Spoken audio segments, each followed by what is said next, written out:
Hi, and we're finally in the top 20, the best of the best PC RPGs of 1990s.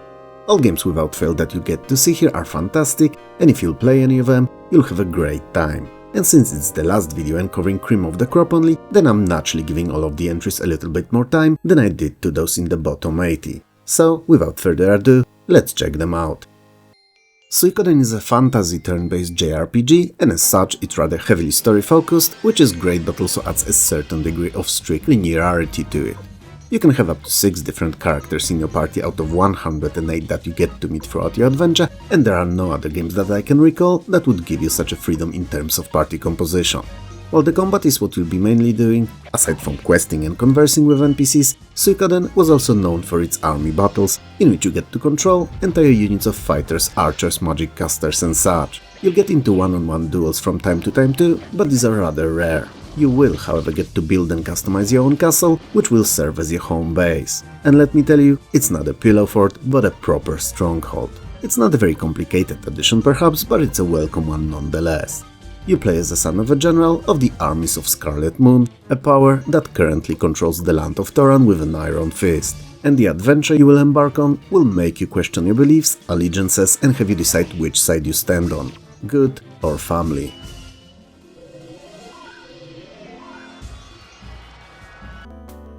Superhero League of Hoboken is a sci-fi post-apo first-person perspective turn-based role-playing set in northeastern United States wasteland. It's also arguably the best game that Legend has ever made.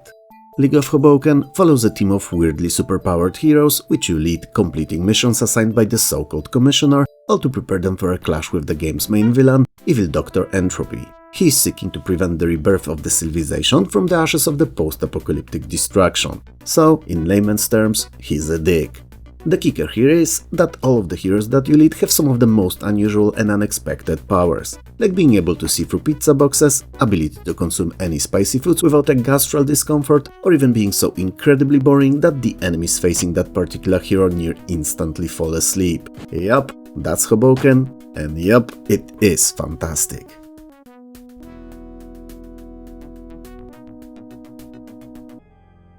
Ultima 7 Part 2 Serpent Isle is a direct follow-up to Black Gate and takes place 18 months after the events of that title. It is also the first game in the mainline series to take place entirely outside of Britannia, in the land known as the Serpent Isle. It's more linear than the earlier entries too, and instead of allowing you to traverse the entire world, take and complete quests in any order you'd like, which was something Ultima was known for, it offers much less freedom and handholds you through a chain of events in the more structured order. It's a big change for Ultima, and one that abandons a lot of mechanics we were used to in the series, but in the same time it offers a compelling plot. So it's something to get used to and not complain about. Like gluten intolerance. You just get used to never having to eat tasty food ever again. I should know. Anyway, Lord British sends Avatar and his companions to the Serpent Isles with a mission to stop the evil Guardian, who still plans to destroy Britannia. The dude never stops, never gets bored, he just pushes for that distraction game after game after game. Whatever. When finally there, Avatar will learn that to succeed, he'll need to master the principles of order, chaos and balance. And also style, cause you're Avatar, goddammit, and you gotta dress the part.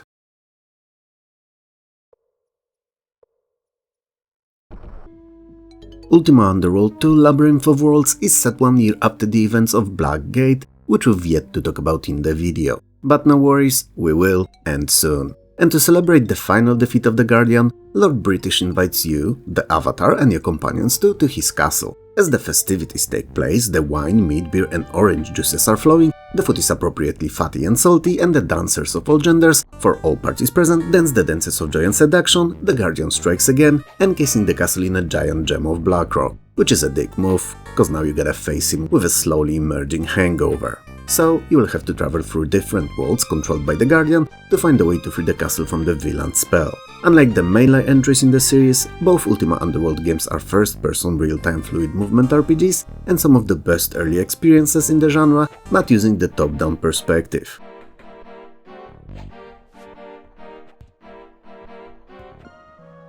I played Might and Magic 3 Isles of Terra first on the Amiga, and that was something. Because if you wanted the game to not randomly crash, you needed at least 2 MB of RAM, and whether you had it or not, playing from 6 floppies, juggling them like a professional circus performer more often than it seemed necessary, was like a nightmare. It was however an experience worth it all, so I shouldn't really complain.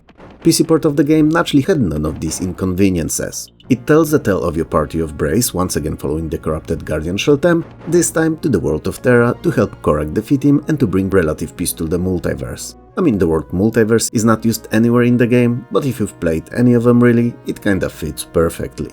Might and Magic 3 was the first modern, but not truly 3D yet game in the series, and one that brought some considerable changes from the first two entries. For instance, the enemies were not random, but preset and roaming the game world freely. You could also escape from combat with them by, well, literally escaping, as in running away like a word used to describe a tiny baby cat. It also added an automap, an ability to save the game everywhere, which may sound like an obvious no-brainer, but in 1991, it really wasn't yet.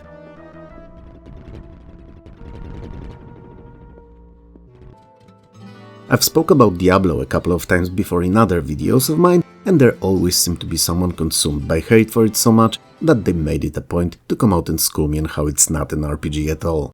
And well, it is. Whether you, I, or anyone else likes it, it's an RPG and a pretty freaking fun one at that too. Sure, it may be simpler on the story or the mechanics side of things, but it's so polished and well put together that playing it, even now nearly 30 years later, is still fun.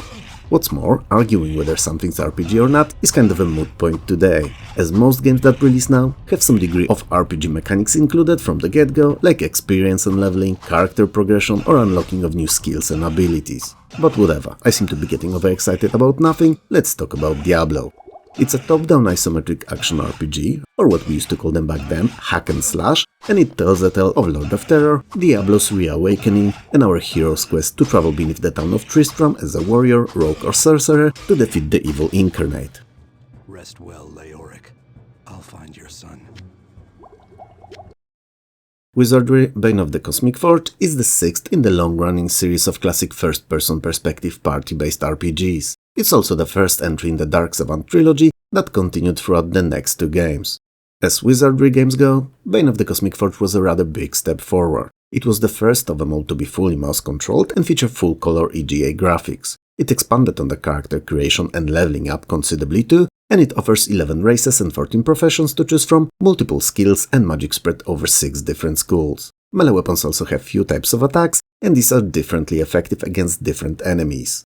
Your party enters a long-abandoned haunted castle seeking Cosmic Forge, a magical pen artifact known to be incredibly powerful. Basically, anything written with it instantly becomes true. There was a time when I had it, and instead of writing myself winning a lottery, I just wrote that I would like to have another pen. And it actually gave me one. The thing is, it was just a regular pen.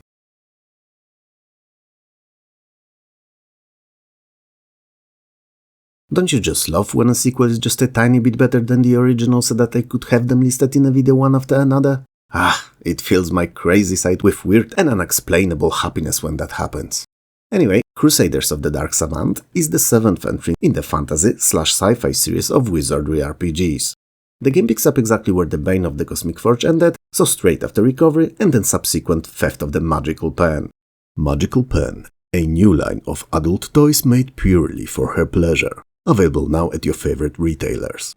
The events of the previous game uncover the location of the planet Guardia, which is said to house even more powerful item, the Astral Dominae, and our party, along with few others, and even the villain man himself, Dark Savant, are all out to get it. Interestingly enough, Wizardry 7 offered a very advanced for its time diplomacy system, which allowed you to approach other NPC teams and engage in diplomacy, bribing them, negotiating peacefully, or even using threats. What's more, since all factions are competing against one another, some quest items could be recovered by NPCs before you, prompting you to re-evaluate your priorities and change gameplay strategy.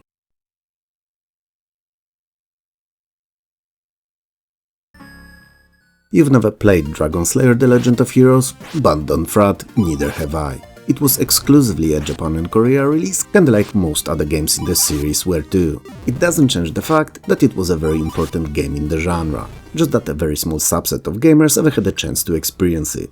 It's a traditional fantasy JRPG, and as such features top-down world exploration and first-person view turn-based combat, similar to that found in a more well-known but not available on PC, Dragon Warrior games. The main protagonist of The Legend of Heroes is a young prince known as Bad Luck Jack, as Celios, but he has a lot of bad luck, like more than you and I combined. Let me explain. On one day, his teacher sends him to a nearby cave to retrieve a magical weapon, but when he comes back, he finds his home attacked by monsters. So, he seeks help from a nearby baron, a long-time ally of his, and what does the baron offer to help Silius, you may wonder? An army, a unit of skilled mercenaries, or maybe even the help of a world-renowned hero. Nope, he betrays Silius and locks him away. So, our hero escapes and has to form a party of companions on his own to reclaim his land.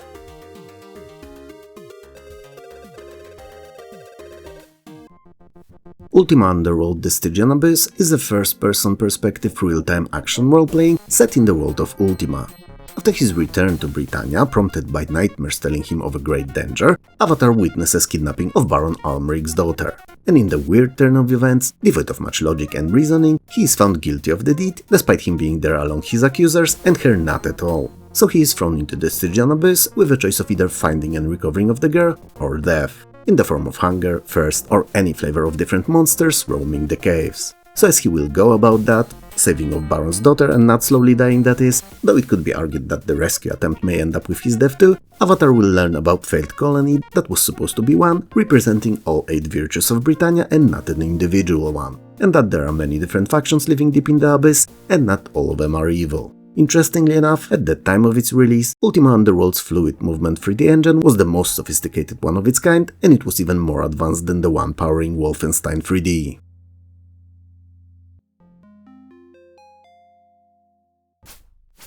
Eye of the Beholder 2: The Legend of Darkmoon is the second and best game in the trilogy of the first-person real-time fantasy RPGs.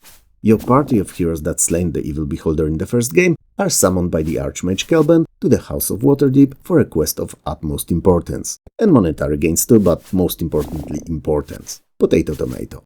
It appears that weird occurrences have been happening in the forests surrounding Temple Darkmoon. People have been disappearing and then found in shallow graves, and all of the evil that's been re-emerging in the recent weeks seem to have originated from or around the Temple of Darkmoon. So, your party heads off to investigate, just to learn that there seems to be much more dark and nefarious evil brewing in the area, and that the corrupted priest Brandragor may be amassing an army of the undead.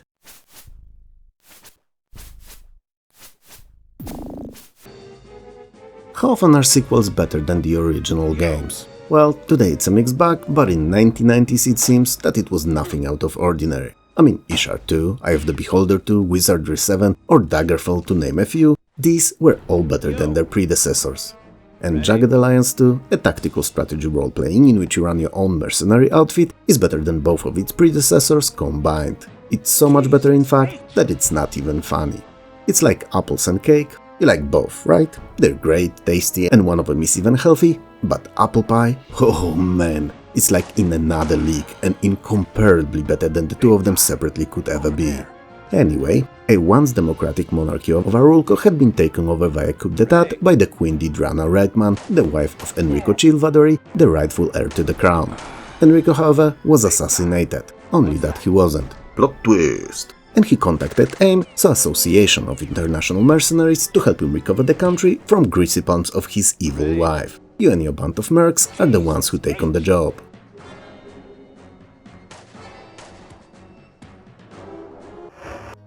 Ultima 7: The Black Gate is by many considered to be the best entry in the entire series and one of the most important RPGs ever made. I honestly can't say that I disagree. It's a phenomenal release, a groundbreaking game, and a high point in the early 90s RPG design. In Blackgate, you once again play as Avatar. This time after receiving a strange message on your computer sent to you by a being known as the Guardian and claiming that soon both, the Britannia and you, will bow before him, you decide to head off there to see if everything's alright. As it turns out, it's not, but while the situation is not dire yet, it seems to be building up towards it quickly. So there's this mysterious murder that you have to solve and a weird cult-like organization known as Fellowship that's recruiting an alarming number of new members. And all of that is just the beginning of even bigger problem to solve. Blackgate features a full-screen seamless open world, real-time action combat, ability to stack items on one another, NPC scheduling, extensive dialogue system and requirement for both Avatar and his companions to eat and drink to stay alive. While all of that sounds like important steps in RPG design, the most prominent feature of Blackgate is that it was fun. And while it may sound like nothing, I believe that it's actually the most crucial thing about any game, RPG or otherwise.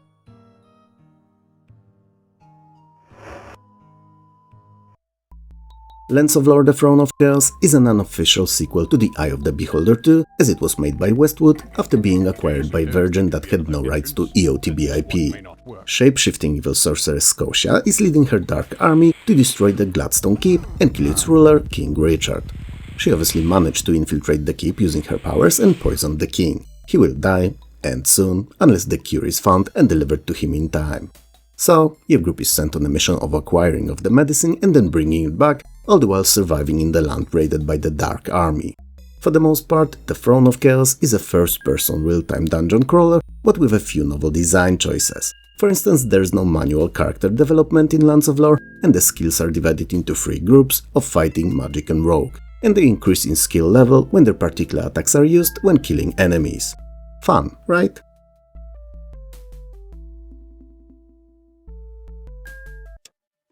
I love most Fallout games, especially those that came out in the 90s, and that's also why I hate talking about them. I know, sounds stupid, but hear me out. They are these huge, post-apocalyptic turn-based tactical experiences with deep and engaging storylines and a super dense atmosphere of dread and fear of survival in the devoid of nearly all-life nuclear wasteland. I love them all so much that I lack the words to explain myself properly, and I always get so excited talking about them that I end up sounding even more thick and dumb than I usually do. But since I have 2 of these to talk about today, let me at the very least try. The world has been destroyed by the Third World War, which was naturally nuclear, and the only remaining pockets of semi-civilized life in the western US coast where the game takes place are the small settlements and a few hidden, pre-war giant technologically advanced vaults. Since the water purification chip in your vault broke down, someone had to venture outside to secure a replacement, and that unlucky someone is you. While the irradiated world outside is wild and dangerous, it's also a place that will change both your in-game character and you, at least when you play the game for the first time, because all of your choices will matter and will have consequences, good or bad. Your mission may sound simple, but it will be anything but, and you will love every minute of that struggle.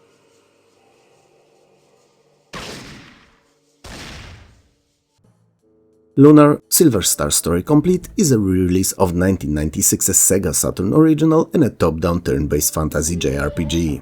It tells a story of Alex, a young boy who's a huge fan of a great warrior of the past, Dragon Master Dine. So naturally, as all young and impressionable boys do, he wants to become a Dragon Master himself. Kinda like I wanted to be a Super Saiyan warrior too. Spoiler alert, I never became one. It turns out that neither Saiyans nor Master Roshi, who could teach me the Kamehameha, exist. Go figure. Anyway, in order to become a Dragon Master, Alex must find the 4 great dragons and ask them to grant him the permission. Seeing that it will be a long and difficult quest, Luna, a girl with whom Alex is in love with, decides to join him and help him. As our duo will soon learn, however, their quest would get considerably more complicated when they'll uncover a dark plot that can put the entire world at risk.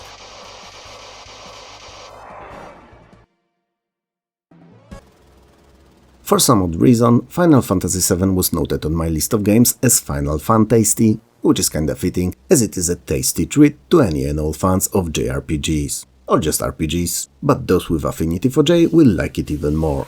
It is widely considered as a crowning jewel in Square Enix's, back then still Square's to be precise, library of releases. Final Fantasy VII is a sci-fi fantasy steampunk role-playing mixing all these in equal measures to create a one-of-a-kind setting to an incredible story. Story that focuses on our protagonist Cloud Strife, who joins a group of rebels known as Avalanche in order to oppose the evil megacorporation Shinara in an effort to stop the conglomerate from draining the planet of its priceless macro energy that the life is based on.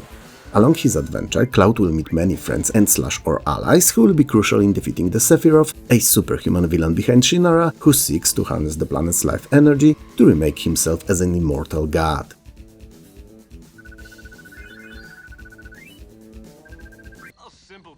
Baldur's Gate is often cited to be one of the best and most important video games ever made. And I can see why. I mean, not only it resurrected AD&D and overall fantasy RPGs too, but also done it in a way that made it clear that they could be both faithful to the source AD&D material and fun. The entirety of the game is viewed from a top-down perspective, played in real time, and takes place in a series of famous pre-rendered locations along the Sword Coast. You play as a young ward to old and respected mage Gorion, and you live with him in a fortress of solitude surrounded by weird crystal formations and trained to become the Superman. I mean, the fortress is Candlekeep actually, and you're an orphan. Gorion always treated you as his child, however, and you him as a father. So when on one day he tells you to get your stuff as you were leaving pronto, you do not question it and you do just that. But as both of you were about to poof into non-existence, leaving no traces of you ever being there behind, you are attacked by a group of assassins. And while you manage to escape, Gorion is killed. Following you in secrecy, your childhood friend Timoen, a hot young lady by the name Astat, reveals herself and joins you. From that moment, outside of permanently locked gates of Candlekeep, the two of you have only yourself to rely on and a whole dangerous world in front of you.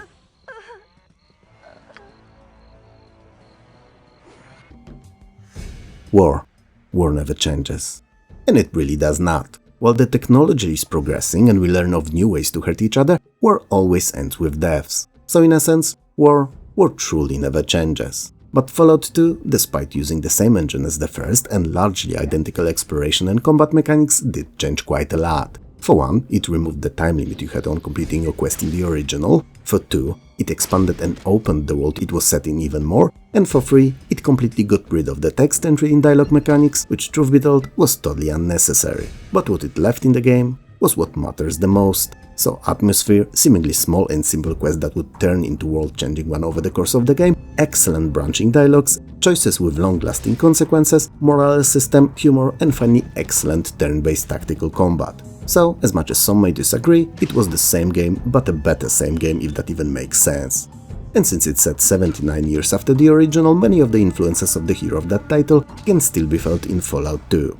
The story sees you seeking for an item known as Gek, Garden of Eden creation kit that is set to turn any wasteland into lush and green land, all to save your village of Arroyo. But same as in the original, this seemingly insignificant in the grand scale of things task will very soon turn into you transforming the face of the entire wasteland.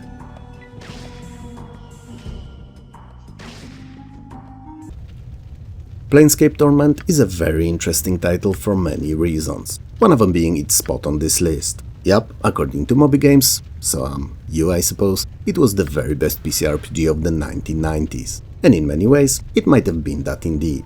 But what's curious about it is that it was largely a commercial failure. It sold way too few units to guarantee itself a follow-up and was a rather disappointing release for Black Isle Studios. So, what made it grab the best of the best spot on this list? Well, those 17 of us who played it, loved it. And not like loved it, but loved it. Planescape was a title that changed everything that we thought an RPG could be and turned all of our expectations upside down.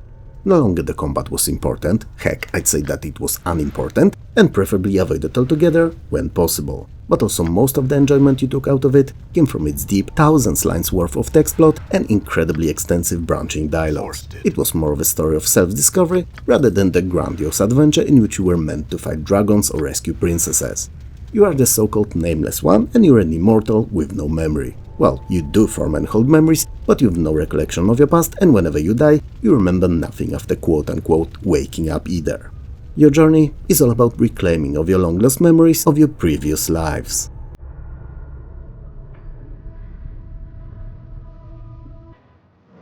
What a journey it's been, don't you think?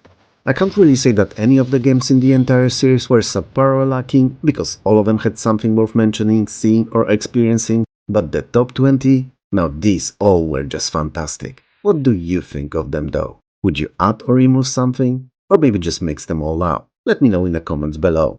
If you liked the video, hit those like, sub and bell icons too, so that YouTube can let you know when I release something new. It also helps the channel grow, so I would be forever grateful if you'd hit all three. For me this is all, so take care of yourself, have a good one, and I'll talk to you soon.